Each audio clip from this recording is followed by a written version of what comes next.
Shalom everyone, you're here again with another episode of Tzol Mikra. I truly hope that you've enjoyed the recordings up to now. As always, thank you for joining me. And this week we are in Parashat Yitro. Parashat Yitro, a very pivotal parasha. A lot of interesting material, a lot of teachings have come out about Parashat Yitro. And I'm just going to add to the pile here with a few insights that I have and material that I found in different places. Unfortunately, today I'm having some throat issues, so I do apologize if I have to cough every once in a while or clear my throat. In any case, this week's parasha begins with an encounter between Moshe and Yitro. We also have the suggestion of creating a extra court that helps Moshe, which is going to lead us into a small discussion about the Sanhedrin. And we also have the famous Ten Commandments, which a lot of people have produced teachings on. There were some very elaborate ones that came out, especially ones with special effects and everything. As you know, I am not impressed by stuff like that. It is not a movie. It is a teaching of Torah, and I don't need special effects to teach Torah. Not putting down those teachings and just saying it's a lot of time spending on things which really mostly wow the crowds, which we as Jews mostly associate with teachings of Rome, with the way the Romans dealt with information. And I hold to the idea of more to keep things humble and keeps things more to the point instead of wowing the crowds. In any case, this is me. That's my philosophy of teaching. But in any case, hopefully the information here is going to enlighten a lot of people. In any case, so first of all, there's an interesting question regarding the sequence of biblical text. Does the text actually speak in chronology? Do we receive the information in chronology? The reason we ask this question is because Yitro suggests something that is improbable when it comes to the time when Israel is standing at Mount Sinai before the revelation of Mount Sinai. So there is a debate in Jewish commentary. Is the Torah in sequence? Do we actually receive everything exactly in sequence? This also relates to the subject of the way the biblical text works, which is more based on association and less about putting things in sequence. Now, though most storylines that we have are in sequence, there are, for example, like Genesis, there are places where sometimes we receive information out of chronology, out of sync, because there's a different point. Like, for example, if you go to books of prophecy, prophecies sometimes are placed, even if they're from different timelines, they're clumped up together to fill in an association here of, say, prophecies about Israel, prophecies about the nations, and so on. So we have that reality. And the discussion also goes to the Torah, and there are some commentators that debate, is the meeting with Yitro actually just before Mount Sinai? The association here, by the way, one of the reasons one may argue that the text here is not really in its rightful place is because of the fact that we actually have an association here of Yitro meeting up with Moshe and the people in the association of being redeemed from Egypt. And this is really what he says, that he talks about the names of the children and so on, but the association here, this is verse 4 of chapter 18. So there's a lot of connections here to the names of children being saved from Pharaoh, and the context here in general, as it says in verse 8, and Moses told his father-in-law, or his choten, actually really someone who is linked to you through marriage. So we usually translate his father-in-law or his in-law. All that the Lord did to Pharaoh in Egypt, about Israel, and all the turmoils which found them on the way when the Lord saved them. So association here is more to do with the Exodus, and therefore it would make more sense to place it here. But some do raise the question why it's out of place, and it could be. And again, this is like I always say, it's an opinion, it's possible, it can be complete nonsense as well, it depends on the person who listens. This is the beauty of knowledge, and also sometimes its downfall, because sometimes when we have knowledge, some people argue what knowledge actually means. But what he suggests here to Moses, that Moses is standing in trial in front of the people, and they only received little bits of the Torah. They haven't really received the full covenant. So the question is, how can Moses, without receiving the full scope of Torah, actually pass down trial? So some people raise that as a question. For me, it's more of a side issue. It's just mentioning it. If anyone actually studies Jewish sources, they'll see this debate. I think there's some other reasons why people move this and say, oh, it's not really in the same location. But in any case, whatever the case may be, it's here. Its association is actually very good. And I do apologize for my neighbor dragging furniture. She's an elderly lady, and that happens. In any case, because I think it actually comes on the recording. In any case, the other thing that happens here is that Yitro suggests something which Deuteronomy actually says that came from a different place. And actually, I think there's 3 different locations. One location is here where Yitro is the one that suggests having extra judges that help Moses out. Then we have in Numbers, God tells him to choose 70 people. And then in Deuteronomy, it actually says that the people asked Moshe, if I remember correctly. And the question is there really a contradiction here? Could it be that Yitro suggested the idea, but it was not done because God did not sanction it yet? The people heard the idea and started putting pressure on Moshe, and Moshe just turned around to God and said, listen, the people are asking for this. Should I do it? And then God intervened and said, yes, I think you should do it. And it was presented as a commandment. So as long as God doesn't say yes to it, it can't be taken as something that's done. We don't really see here a contradiction per se. We're just looking at probably a part of a process, which is usually the way I explain many of these so-called contradictions, that we're only seeing a certain section of the story here, and then we have to complete the other parts of the story somewhere else. However, I will point out that there are a lot of scholars that stand behind this opinion that we're seeing glimpses of different traditions, and that these traditions tell different background stories of what happened. But again, this happens almost exclusively, except for maybe 1 or 2 cases, it happens exclusively in storylines. And storylines are somewhat of an interesting subject because we might be looking at memories and so on. Because again, we're going to start going into this field of what exactly does it mean that Moses received the Torah at Mount Sinai? What exactly did he write? Could it be that someone added pieces to the text? These are questions that I don't want to deal with here because they are very, very complex. And I know some people ask themselves these questions. These questions have been presented to me multiple times by multiple people. And I usually say, listen, this doesn't undermine the reality of the Torah. It doesn't undermine the fact that Torah was given at Mount Sinai. What it raises is the question about the actual text which is in front of us. But it doesn't it doesn't lead us to document hypothesis or anything like that, though I know a lot of people have gone down that path, and unfortunately some people have even gone and denied the truth of Torah. And that's really, the way they argue about this is very sad because it's really misled, and they don't really fully understand where these theories come from and why they exist. But in any case, even if we have different historical memories here, it does not contradict the fact that Moses received the Torah on Mount Sinai.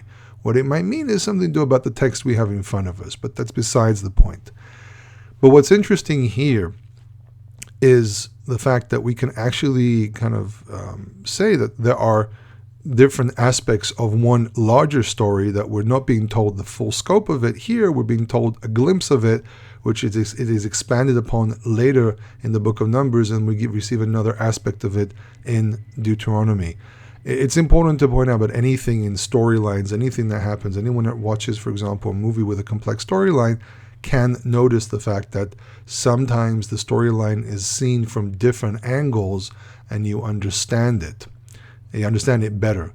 The very interesting example of this is there's a Japanese book that, unfortunately, its name I don't remember at the moment, but there's a very famous Japanese book that tells a story of something that happens in the village from the perspective of several people. And this book is a very good exercise in understanding the concept of perspective in storytelling. And you can tell a story from different angles. Each one of us will tell the story a little different, but it doesn't mean that the story is one different story, and it doesn't necessarily mean that there are different authors to the story. It's the same story being told from different from different perspectives. It's a subject in literature that needs to be understood better, because unfortunately a lot of people that deal with this material, especially scholars, tend to dismiss the Bible instead of allowing the Bible to be literature and allow the Bible to speak for itself and understanding the intricate structures of the Bible itself. So those are my 2 cents about that subject. Obviously, though, people find flaws in it, but that's the reality of knowledge. But in any case, what happens here is very interesting. So Yitro, we're going to use this narrative we have here. Yitro suggests the idea of having more judges so Moshe doesn't crash. Now, does this mention 70 people? Does this mention the way it's described in other places? The answer is no. Here it's described in a very simplistic way, which is quite natural for the book of Exodus, where it describes certain things in a much simpler way, and it's expanded upon later on. Like, for example, certain laws as well, which are described here in one way, for example, next parasha, and then they're expanded a little bit upon in other places. Deuteronomy expands them a little bit more as well, or adds information and so on. But in any case, the subject I really want to bring up about this one is the whole subject of the Sanhedrin. So is Yitro really suggesting a concept of the Sanhedrin or not? Essentially, yes. He's suggesting a committee of elders collected from all the different tribes, but not exactly in the same way. He's really talking more about having subcommittees, everyone under Moses, trialing inside their own little tribes. But the Sanhedrin, the one that we all know of, is actually something which is a larger committee that represents all of the people. And what I think is that really the concept of Sanhedrin really shows up more in the book of Numbers. However, this thing known as Sanhedrin, the way it's presented in most media today, is a very misleading idea. First of all, the name itself, Sanhedrin. The term Sanhedrin or Sanhedrion is a Greek term, which basically is a type of committee of elders that represent the group of people living in the Greek city, or in the polis, as it's known. And it's actually something that shows up at a very, very late stage. One of the interesting things about the way Jewish memory of history, and I say Jewish, not biblical, I say Jewish memory, is the attempt to try to associate a reality at the given time into something in the past, basically a throwback into the past, as if Moshe had a Sanhedrin, as if there was always a Sanhedrin at any given time, and there's always this unbroken chain of leadership and so on, something that the Bible most definitely does not believe in, does not agree with.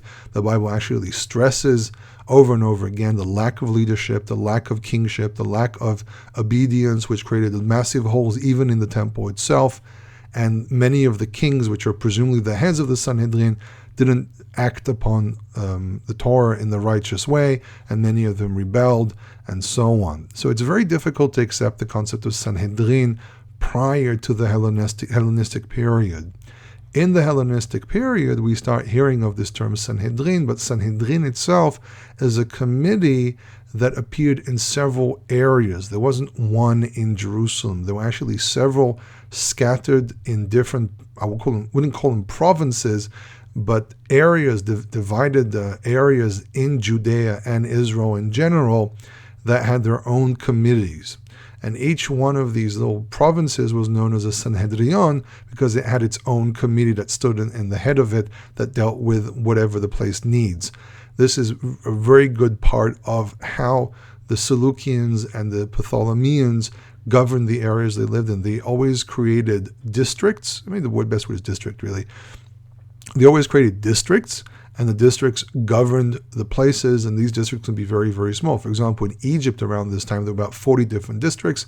In the Seleucian Empire, there were hundreds, because the Seleucian Empire was a behemoth of an empire. It was huge, way too big to govern from a central government.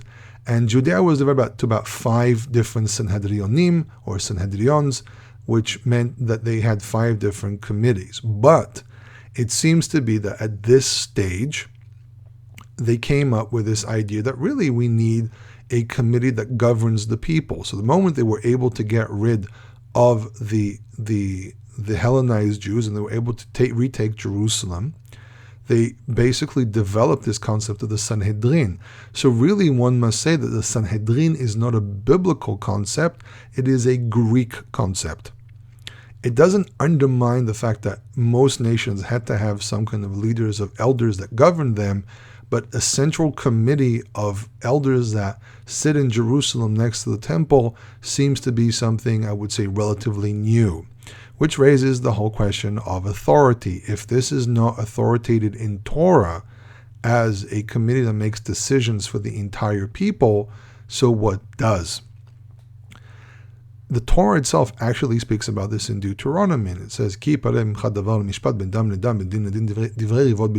there is something which eludes you in judgment, from between blood and blood, and judgment, words of argument in your gates, you go up to the place that God chooses. But the place that God chooses is actually settled by the judge of the time, which is usually another word for the king, and basically the priests and the Levites. Now, we don't hear here,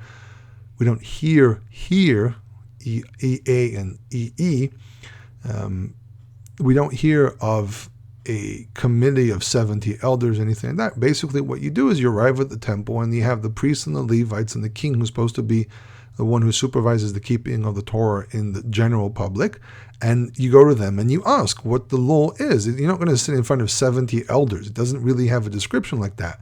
You just go to the temple where the Torah is kept. Maybe the master copy of the Torah is kept, because we need to remember, based on my presentation of oral Torah that I've done with Jeff Gilbert and Talking Torah, we've explained the idea that most of the keeping of Torah was done orally by people just remembering, because they didn't have too many copies of the Torah at the time. The idea of writing so much, especially the way the rabbinic sages try to present this, everyone had a copy of the Torah or something like that, that's actually incorrect. We know that the graphomania really shows up in the Hellenistic period, and prior to that, there aren't too many written documents that we find in Judea, Samaria, and Israel in general. It's something that shows up much, much later, when the ideology of reading the Torah in public becomes more common, especially in the Persian era. But the graphomania of writing a lot of literature only shows up much later in the Hellenistic period, especially the 2nd century, with the Ptolemies and the Seleucians as part of their government. They had to train a lot of scribes, which developed more scribes amongst Jews, which meant that more Jews could read and write, which meant there was more need to writing in general. So in any case, the Torah doesn't really give us a description of a Sanhedrin in the same sense that we understand it. So there's a big question about its authority. Did the Sanhedrin really have power and authority? And this is one of the debates that come up about the Hasmonean period, when the Sanhedrin was really, we can really point out, saying, okay, that's when the Sanhedrin happened.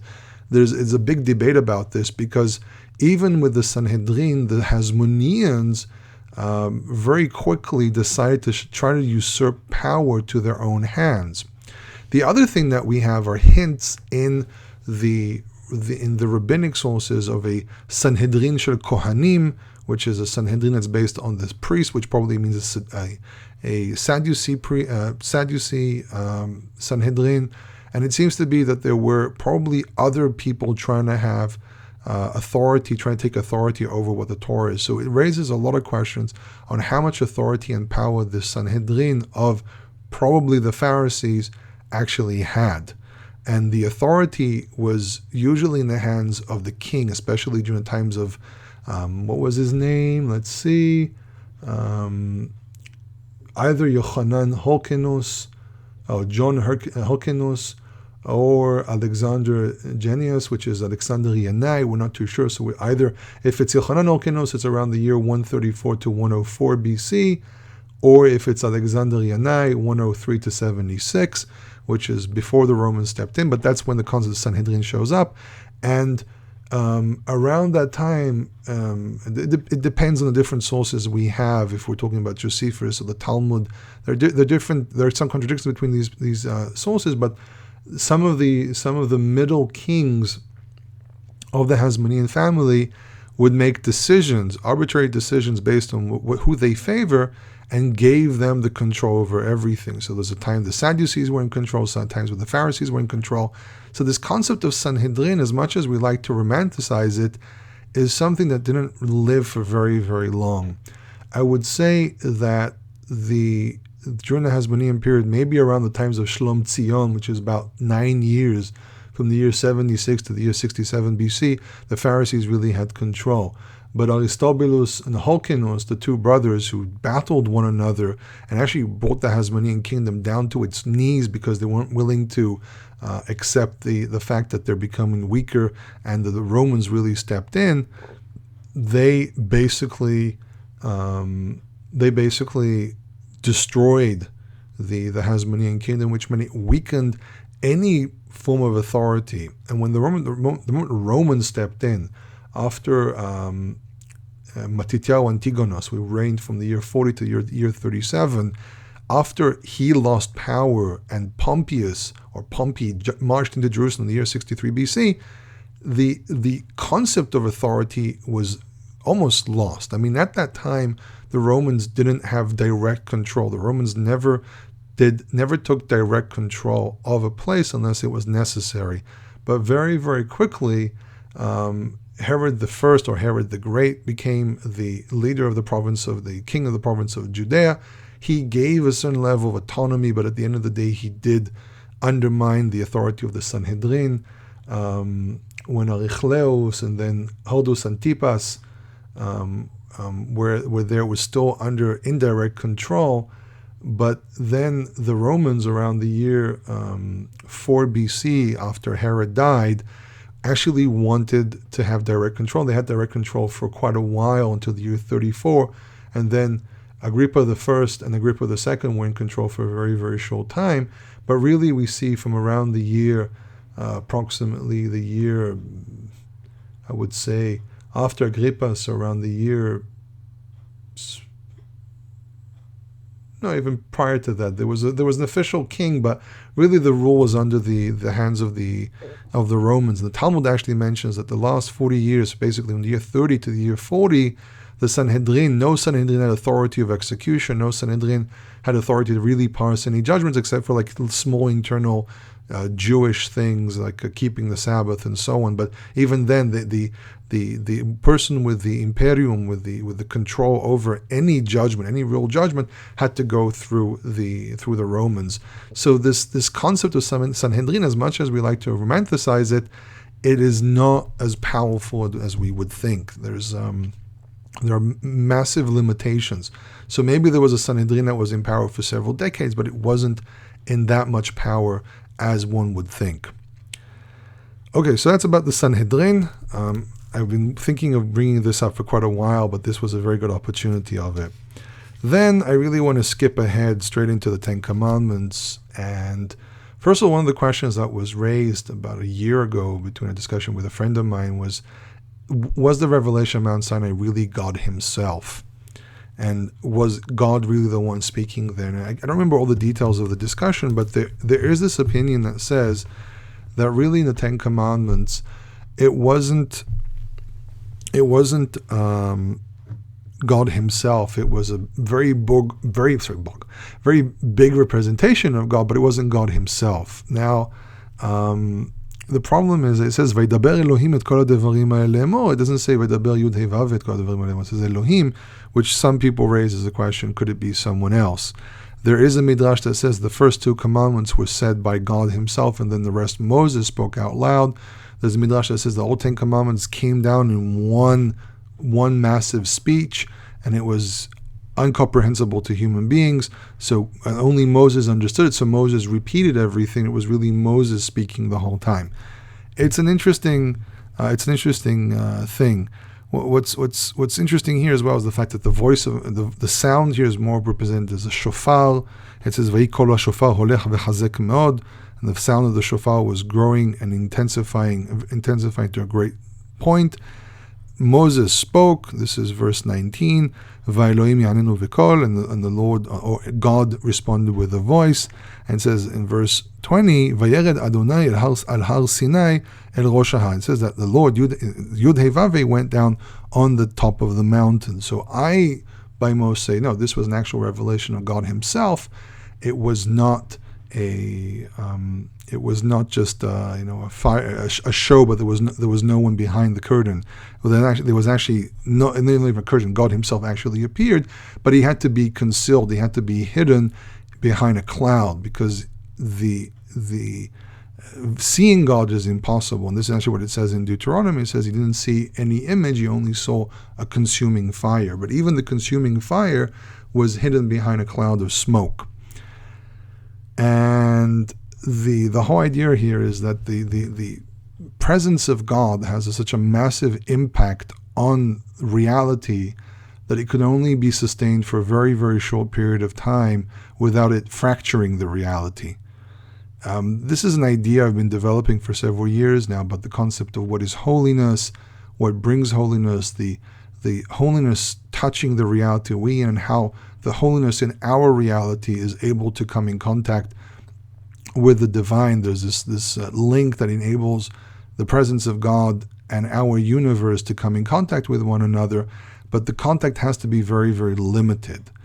And this is basically what we see here. God Himself ascends to the mountain to whatever degree it is. I mean, one can argue it's not the entire presence of God. It's only a fraction of it. When we were starting to talk about the metaphysics of God, but one may argue it's only a section or only a partial reality of God that came down Mount Sinai, and it was not the entire entity of God, because the entire entity of God could have shattered the universe or something like that. Again, it sounds a little fantastic, but it's one of the things that came up in some discussions that I've had. So there are people that hold to the idea that it wasn't really God Himself, it was another form of representation, and God actually still works through like the windows that connect into our universe, but our universe cannot sustain the reality of God. Some of it sounds very Kabbalistic. I mean, years ago I studied Kabbalah with a man that received this knowledge from someone else. And I remember we were discussing this whole idea, and I brought up the concept of Mount Sinai. Is it possible that Mount Sinai was some kind of a revelation, a miniature revelation, but a bigger one than usual, that was big enough for the revelation, but not too big that it would not shatter the universe around us? It's an interesting idea. It's something that needs to be discussed maybe more. But again, this is the metaphysics of God, which is something I deal with less, because I'm very careful with discussing God Himself. In any case, verse 20 begins the actual 10 Commandments itself, and I actually once wrote a note: is it really 10 commandments or 10 statements? And there are some commandments here, but there are also some statements here. So it begins and says, "Vaydaber Elohim et kol hadevarim ha'ele lemon," and God spoke all these words, saying, "Anochi Adonai Elohecha asher hotzeticha me'eretz Mitzrayim mibet avadim, lo yehye lecha Elohim acharim al panai. I am the Lord your God, which I brought you out of the land of Egypt, from the house of servitude. You will not have any gods, any other gods before me." So this is a statement. It's more of the way a lot of ancient statements will begin, where the speaker first of all identifies himself and explains why he's speaking to you. This was very common in treaties, special vassal treaties, where a king would say, "I am such and such, son of such and such," or "I am such and such, king of this and that place, and I have done these deeds," and so on. Basically the prologue, and then the prologue basically explains, why are you in this covenant with me? In this case, it's the fact that God acted upon Israel to bring them out of Egypt. It's very interesting that He doesn't sustain this covenant. He doesn't present this covenant based on the idea of the patriarchs. It doesn't say, "Oh, I am the God of Abraham, Isaac, and Jacob." No, that was the fulfillment of the covenant in Egypt, of the promise to bring them out. Here, this covenant with Israel, the covenant of the 10 Commandments, the covenant of the Torah, is based on another act, which is the Exodus itself. So the Torah specifically is given here to Israel and anyone who decides to join Israel. So there's this whole thing about, was Torah in existence before Mount Sinai, and was the Torah in existence and everyone has to keep it? The answer is, I'm going to disappoint a lot of people here, but the answer is no. The Torah is a covenant that's given to Israel. With the rest of humanity, there's the covenant with Noah. I'm not saying the seven Noahide laws. I think that those are very misleading, but they have some merit to them. But I don't see in the Torah 7 Noahide laws. The Torah was given to Israel as a covenant based on the Exodus, which means it is given to the actual physical descendants of Israel. However, obviously, anyone who decides to join the covenant is able to join. There's no limitations. There's nothing saying you can't join. There's nothing here that says this. The Torah actually emphasizes a lot the concept of the Ger, who joins Israel and starts keeping Torah, the foreigner who joins Israel, and the foreigner is more than welcome to join. So it's just the way the covenant of the Torah begins is mostly associated with the Exodus and nothing before that. In any case, it says not to make any statues. This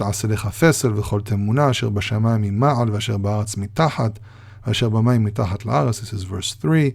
Shall not make yourself a statue or an image which is in the heavens above, and which is on the earth below, and which is in the waters below the earth.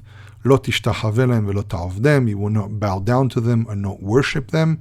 So the ishtachavot means to bow down. In certain contexts, it also means to worship. But here, because the text actually says ta'ovdem, avodah is really the concept of worship. For I am the Lord your God, a jealous God, who brings the sins of the fathers on the sons, and the third generation and fourth generations to those who hate me, to those who are my enemies.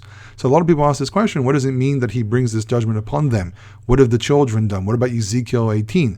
The answer is in the last word, lisoneai, for those who rebel against me, for those who are my enemies. That the children, if they repent from the ways of their fathers, fine. But if they continue the ways of their fathers, the judgment will continue.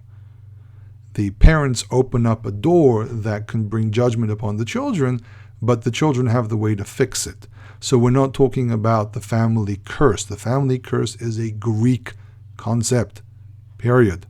Greek concept. It is dealt with in a lot of the Greek tragedies. It has nothing to do with the Bible. Okay? It says, V'oseh chesed la'alafim, and does good graciousness to the thousands, those who love me and keep my commandments. Love is a covenant word which is used quite commonly in documents, and it represents the concept of loyalty. If you love someone, you're usually loyal to them. That's really usually how it works. Next one says, Lo tisai et shem Adonai Elohecha lashav. You will not falsely use the name of God in the context of an oath. Ki lo yinakeh Adonai et asher isai et shemo lashav. For the Lord will not nikah is to remove of sin, so he will not forgive, I would say, those who bear his name in vain. The context here is most definitely the concept of oath, the form nasa, the tisa, which comes from the root nasa, nun sin aleph, has to do with the idea of oath. It has nothing to do with just saying the name of God. It actually has to do just with using the name of God in an oath. There, I think, if I remember correctly, there's another place where it actually talks about the root nasa with the idea of oath-taking. I just don't necessarily, at this given point, remember what it is. If I do remember, I will bring it up later on. But the understanding here, and the general understanding is using God's name in an oath, not just saying the name. Then we reach the juicy part here, which is really the most important one for me, because I've been promising the whole subject of Shabbat for a very, very long time. It says, Zachor et yom ha-Shabbat likadesho. Remember the day of the Sabbath to sanctify it. How do you sanctify it? Sanctification of things is through action. The idea is that you treat this day as a holy day where you prevent yourself from doing work, which is a quasi-action, one would say. The lack of action is still the type of action where one does not do anything. But also the Sabbath is probably the concept of resting, and the concept of probably worshiping and praying on that day is one of the ways of marking it as sanctified. So 6 days you will work and do all your deeds, or your melacha. Now this is probably the biggest word that a lot of people have a problem with. What is this concept of melacha? So first of all, melacha comes from the root la'ach, which is to go do a deed, in many cases related to the word malach, which is a messenger. One does his deeds as his actions of whatever he's commanded to do.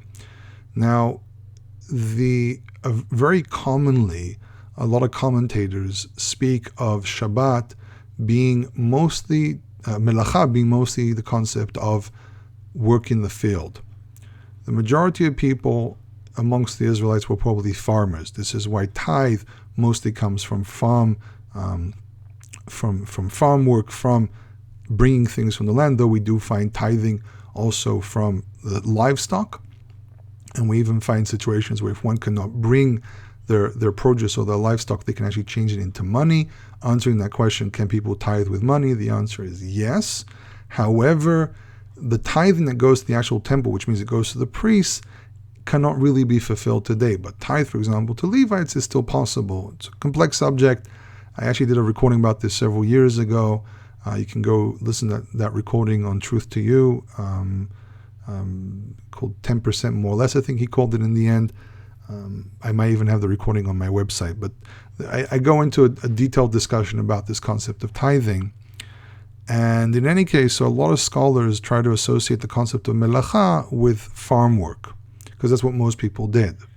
However, by the time of the Second Temple, especially the Persian era, we also find Ezra Nehemiah talking about buying and selling and pressing wine and stuff like that, which some scholars argue, this is an extension of what they used to do. But I am very doubtful of this, because marketplaces existed, pressing wine existed, other things existed as well. But what it does give us is insight that melacha had to do with what people did in everyday life, in the mundane everyday life. Not profane. I think using the word profane is incorrect. I think it has to do with what people do in the mundane everyday life. Later on in Second Temple literature, for example, Miktzat Maaseh Torah, which has been researched, for example, by Dr. Lawrence Schiffman, who is a very interesting character. It's very funny to see him sometimes when he goes into these conferences and he's surrounded by scholars from a lot of places, and he's standing there as this ultra-Orthodox Jew who's highly trained and extremely observant and very, very good in what he does. And he's standing there with his beard and his yarmulke and everything, and he has these discussions, and he argues with different scholars, and he's standing there as representative. We need, it's kind of funny that the people who believe in this literature, people who believe in the Torah, are less represented in the really high levels of discussions among scholars. But he's one of those that shows up as an Orthodox Jew and has discussions about Dead Sea Scrolls and everything. So one of the researches that he did was on Miktzat Maaseh Torah, which is a book that seems to be a sectarian book that belonged to one of the sects in the Second Temple period. We're not too sure exactly which one, but they expand on the concept of Shabbat and Melacha, especially on the elements of holiness of Shabbat, where Shabbat is already presented as this day that has more than just doing Melacha. So they expand it to, you have to cease work several hours before Shabbat. For example, it appears in the Book of the Covenant of Damascus, which appears also, some of this information appears also in Miktzat Maaseh Torah. We find ideas about not doing any merchant work on Shabbat, which actually appears in the Torah. But they start expanding on the idea of a person is not supposed to go out to the field to look at his field on Shabbat. A person is not supposed to leave the vicinity of 1,000 cubits from where he lives. That a person, I'm flipping through the book. You have to prepare your food. Prepare your food before Shabbat. It doesn't mean cooking. You have to only eat inside your camp. You're not supposed to collect water on Shabbat. They expand the concept of work to gathering water. It is interesting thing. It is forbidden to ask a non-Jew to do work on Shabbat, contrary to sometimes what we find in Jewish sources. By the way, just regarding that specific subject, this concept of Goy Shel Shabbat is not as liberal as most people think. You actually are not allowed to ask a non-Jew to do work for you on Shabbat, even on the Talmudic level. People that the halachic authorities that speak about allowing to do work through a non-Jew on Shabbat, it's actually a distortion of what the Talmud says. The Talmud says that if a non-Jew does something on Shabbat and you have not asked him to do this, and you can enjoy from it anyhow, then it's perfectly fine. But as long as it wasn't done for you. So the Talmud actually presents it in a very, very different way. So, for example, if a non-Jew is, making tea, boiling water to make tea, and they make it for themselves, you are allowed to walk up and use it, assuming that the Shabbat is not given to everyone, like some people believe. The Shabbat is actually given just to those who choose to be in the covenant. Though Shabbat predates Torah in the sense that God created the universe and rested on the seventh day, and I understand that argument, but let's put that argument to the side for a moment and just work off this working assumption based on what we find in rabbinic sources. And the rabbinic sources actually don't say what people think it says, and really we find the same idea in some of these other sources that exist. But then we start talking about, we find prohibitions inside the Serach HaYahad, which is one of the orders of the congregation, that you're not supposed to go to the bathroom on Shabbat. You're not supposed to defile yourself by going to the bathroom. You only study. A lot of expansions of what some people probably did, but they took this to the extreme where Shabbat is so holy that it is forbidden to do a lot of mundane actions on Shabbat itself. Really, this is a very broad subject. It will be very, very difficult to expand on this. But in Brit Damesek, which is a very important book that gives us some of this information, it actually does correlate with some things that we have in Miksat Maaseh Torah as well. We find expansions on this concept, which we actually also find in rabbinic sources as well. So by the Second Temple period, by the end of the Second Temple period, we see an expansion of this concept of melacha outside of the concept of work, and it starts leaking into trying to make Shabbat a very, very holy day. And the Shabbat is referred to as a holy day, but the Torah itself says Sheshet Yamim Ta'avod V'asita Kol Melachtecha. It says in verse 9, V'yom HaShevi'i Shabbat L'Adonai Elohecha Lo Ta'aseh Kol Melacha. On the seventh day is the Sabbath to the Lord your God.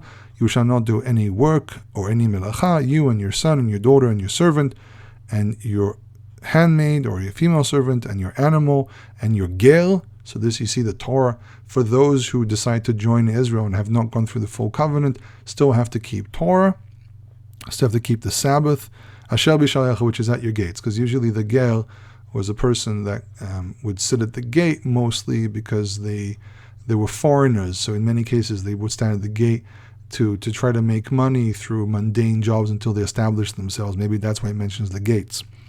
It says, for 6 days the Lord created the heavens and the earth, the sea and all which is in it, in them, he rested on the seventh day, and therefore the Lord blessed the Sabbath day and sanctified it. So the actual commandment itself is the concept of melacha. The Sabbath itself is presented as a holy day. But the thing is that what we find, the discrepancy between what we find in Second Temple Judaism versus what the Torah says, and also Judaism later on, is that the concept of Shabbat being holy equals not doing work on that day. It doesn't mean there's work and there's holiness, and out of the holiness there's derived a new concept of forbidding different things which are not necessarily work. Now, the problem that we have is that there are very, very few examples of what work actually is on Shabbat. It's a very, very difficult subject, and this is why I've taken so long to try to even speak about this. As you can see, even now, after researching as much as I can, it's still very difficult to answer. But we do find that the connections that we find throughout the Tanakh are mostly things that people would do for their everyday survival. This is usually what I presented as being what the concept of melacha is. That things that people did or do today as an action that enables them to live, what people would do in everyday life, basically your profession, or if you don't have a profession, the things that you do to live.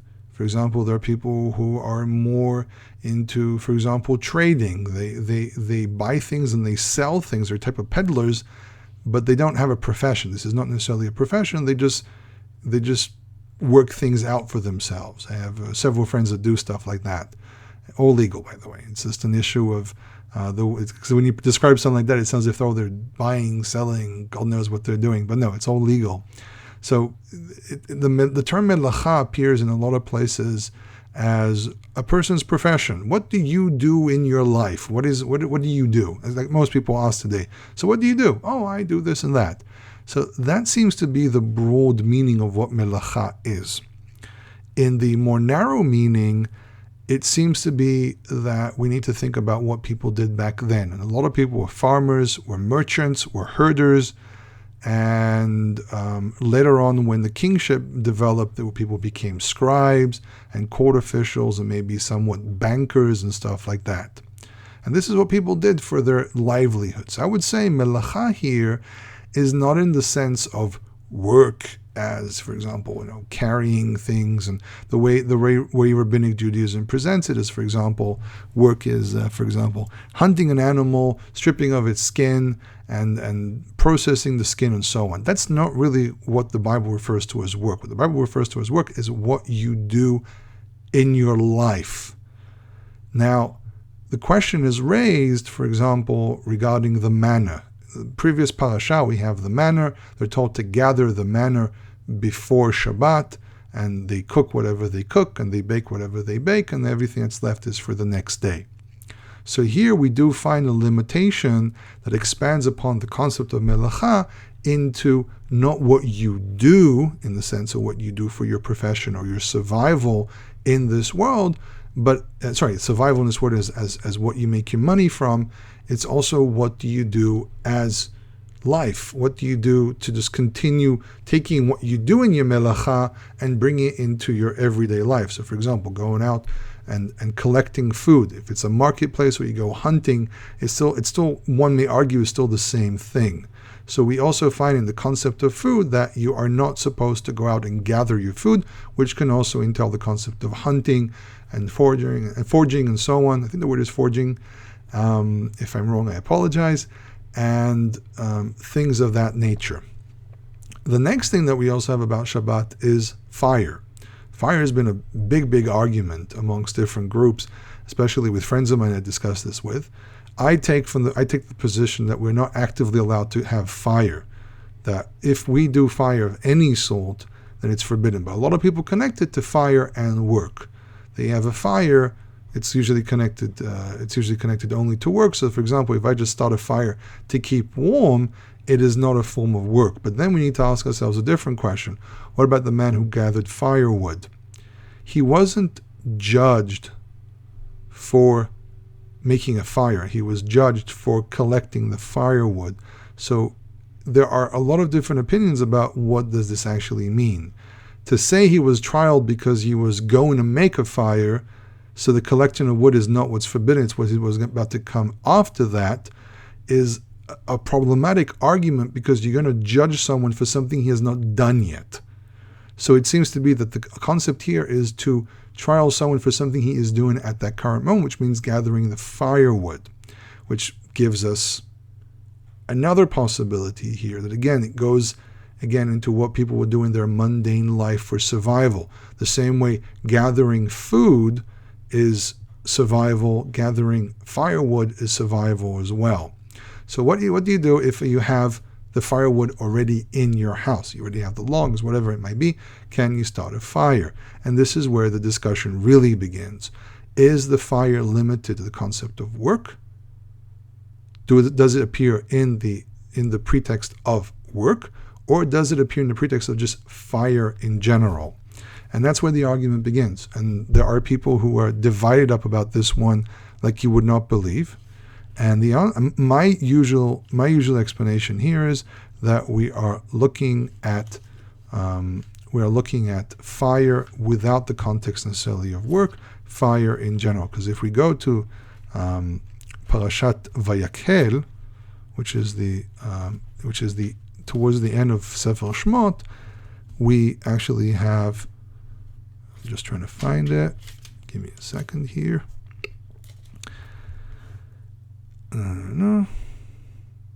Okay, so what we have here is a commandment about the Sabbath. It says, ששת ימים תעשה מלאכה, ויום השביעי יהיה לכם קודש שבת כל שבתון, לאדוני כל עושה בו מלאכה בו יומת. And this is verse 2. It says, 6 days you will do work, and the seventh day will be holy, a Sabbath, a complete Sabbath to the Lord. All who do work on that day shall die. And then it says, "Lo teva'u esh b'chol mashvotechem b'yom haShabbat." So some people can read this either as being, because it's close to the description of not doing work on Shabbat, that fire is related to the concept of work. Or some people relate this as being a separate commandment because it opens up with an absolute of "Lo teva'u esh b'chol mashvotechem b'yom haShabbat," being, yes, there's work, but there's also this concept of fire. I personally, to be on the safe side, go with what Judaism says, which is no fires whatsoever. But because this action here is in the same vicinity as the discussion about Shabbat and work, then I understand people who argue that based on just on the verses, that you can start a fire on the Shabbat. However, I did interview people from some communities, especially Ethiopians, about the concept of fire, and they, in their tradition, forbid fire completely. I mean, they would put out fires before Shabbat, and no fire was allowed to burn at all. And these are not people who came in contact with Karaites or with rabbinic Jews or anything. They had their own practices. Very, very intriguing thing. So as you can see, even with my attempt here to try to develop some kind of an extra discussion here about Shabbat, it's still a very, very difficult thing to do. But the one thing I can say, melacha seems to be what people did as a profession. Juxtaposition to that, we have things that describe people's survival.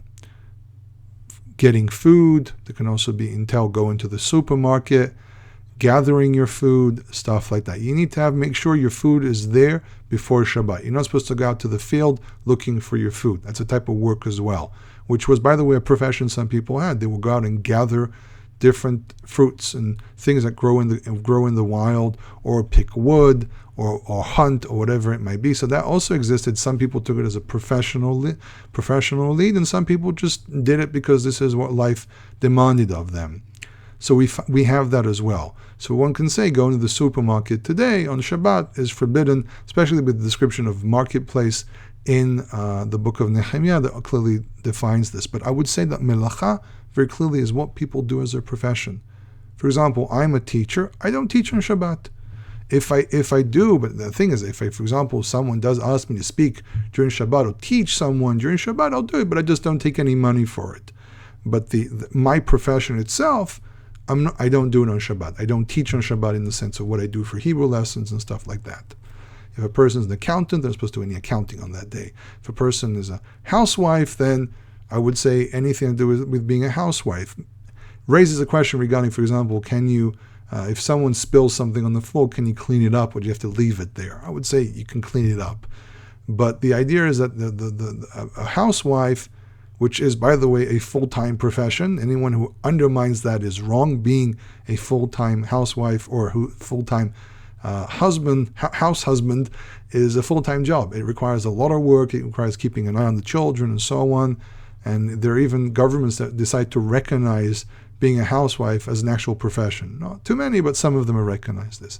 So not supposed to cook, don't clean up the house, don't do vacuum cleaning and stuff like that, just rest. The idea is to rest on that day and to be able to take time to reflect and time to pray and so on. That's because really when people had time, during the week, people would wake up before sunrise, go out to the field, go out to whatever they do. It will accumulate, it will take over the entire day. And at night, they didn't have electricity.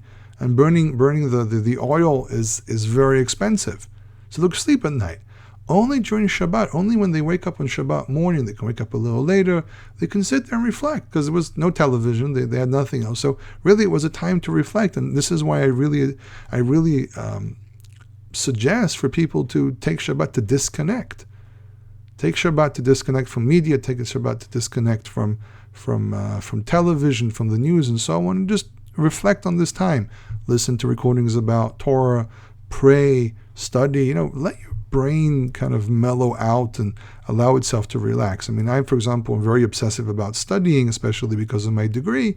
And on Shabbat, it's a time where my system legitimizes the idea of me not sitting down and going through all these textbooks and everything. Me sitting down with my Tanakh, with my kids, and studying and discussing and just relaxing. And it's just really, that's one of the points of Shabbat, to bring us back down to earth and enable us to reflect on our faith, because faith is something that needs to be maintained. It's like a marriage. You need to maintain it all the time. You need to make sure it's working right, because if we get too sucked in into work all the time, we forget things. We forget our covenant. We forget a lot of things. So Shabbat is a time for everyone to rest, even the animals.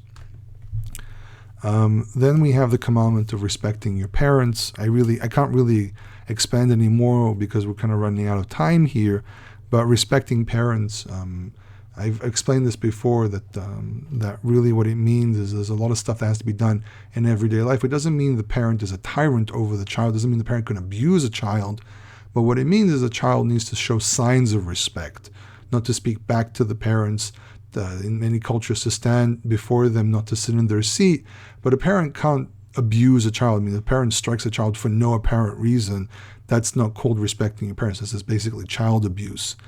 Could a child go and complain to the elders of his tribe that his father is hurting him for no apparent reason?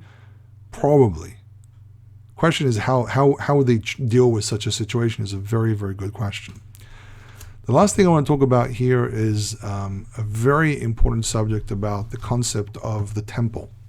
Very quick discussion about the temple. And the thing we have here about the temple is this description at the end that you make an altar, and God says, in any place that you call by name, I will come and bless you. But then in Deuteronomy, it says that the place that God will choose. And a lot of scholars try to claim that there's a contradiction here between these two sections regarding the choice of a place. That Numbers allows many places of worship, while Deuteronomy only limits it to one place. But the question I raise about this is does this really say this? Does it really say any of this? And my response is no. When you build an altar and you call it to the name of God, God comes and blesses you, which means God comes and chooses that place as a place of worship. If he doesn't choose a place of worship, you won't be blessed. Therefore, the place has been rejected. Therefore, when Deuteronomy says the place that I will choose is just another, again, like we opened up with the concept of perspective, from which point of view are you talking? In Numbers, it's talking from the human point of view. In Deuteronomy, it's talking about the divine point of view. I will choose. But also the term makom, as used in Deuteronomy, does makom really have to be singular? Okay? When we look at the history of temples in Israel, and especially the northern stories of Elijah and so on, but also even Joshua, we find that there's a temple in Shiloh, but he has no problem going to worship in Shechem. We know that Elijah had to fix an altar that was already in existence on Mount Carmel. We also know that Amos, for example, his criticism about Dan and Bet-El is not a criticism of the existence of these temples. It's more the criticism of the actual golden calves that they have, the golden oxes that they have there. So does Deuteronomy really say one place of worship? And I'm doubtful of that. But this is a very, very complex subject that raises a lot of questions, because it's very common, because of our monotheistic mind, we say one God, one temple, one chosen city, one king, that we think everything has to be one. But really, as I'm going to leave you with this thought, and I want people to think about it, and I really want to hear people's comments, because this is something that I've been going back and forth with myself for a very long time. When King David and King Solomon planned the temple, and they actually built it, and then King Solomon actually built the temple at the end, does he say anything of the idea of only to worship there? Or does Solomon actually say a place of prayer and worship? a place where they'll bring the sacrifices. But it does he say anywhere that it's limited just to this place, or is it something that we hear of much later? And if it is true what I'm saying here, why does it show up much later? Think about it. Tell me what you think. If I'm wrong, I'm wrong. If I'm right, then what do we do with this information? And I hope for communication, because I put the videos up, I put the recordings up, I mostly get, people like it or don't like it, but there aren't too many comments. But this is something that I've been thinking about for a very long time, because it's a fundamental argument in document hypothesis that there is a contradiction. And because I reject the document hypothesis and think it's a lot of nonsense, I need to see if these pieces of information contradict. And I think that there is not a contradiction. There's a difference here in the wording, but they actually are saying the same thing. In any case, I hope you enjoyed this one. I want to wish everyone a Shabbat Shalom and Kol Tov.